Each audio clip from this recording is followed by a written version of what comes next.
Can we... Oh, sorry, gotta fix that zoom. 1 second. There we go. Can we talk about this? With Worlds currently in the process, I know I'm expected to talk about some of the OP champions that keep rearing their ugly heads in competitive play.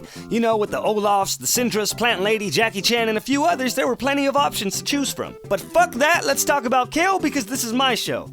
And I hate vegetables. Kayle is a fallen angel that I wish just stayed down, to be honest. From her sustain to her absurd damage output, let me explain why Kayle's skill cap is lower than my self-esteem. Kayle is the one character in all of League of Legends that has only point-and-click abilities. That's right, Riot has made it impossible to miss skills on Kayle. Hey, Skooch, what if you're blinded? Well, if you're blind, maybe you shouldn't be playing League of Legends. I don't think the Braille expansion pack has come out yet. Moving on. The late-game potential in Kayle's kit is absurd. Kayle is the definition of a time bomb. I thought that was Zillion. How did you get into my house? Kayle's passive is...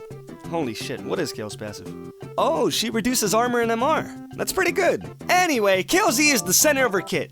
Kayle becomes a ranged carry that deals on-hit and splash damage to everything around her initial target for 10 seconds. Late game, this is permanently up, meaning Kayle now has the Booty Blast Zone. And since Kayle deals splash damage, not only will you die, but so will anyone that just so happens to be near you. Support, dead. Jungler, dead. Parents, there was nothing we can do. Speaking of dead parents, if you play a game against Kayle, take a page out of Batman's book and never get close to anyone ever again. And as long as you follow the rule of personal space, you should... Oh yeah!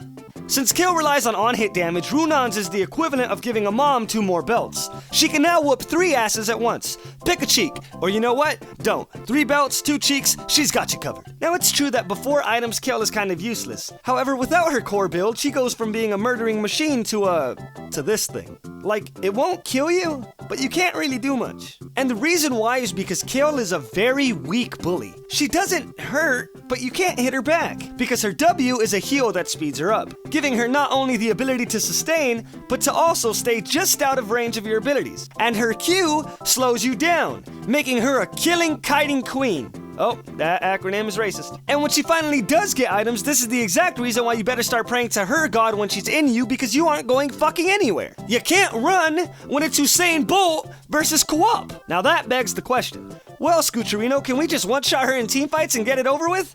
And the answer is no.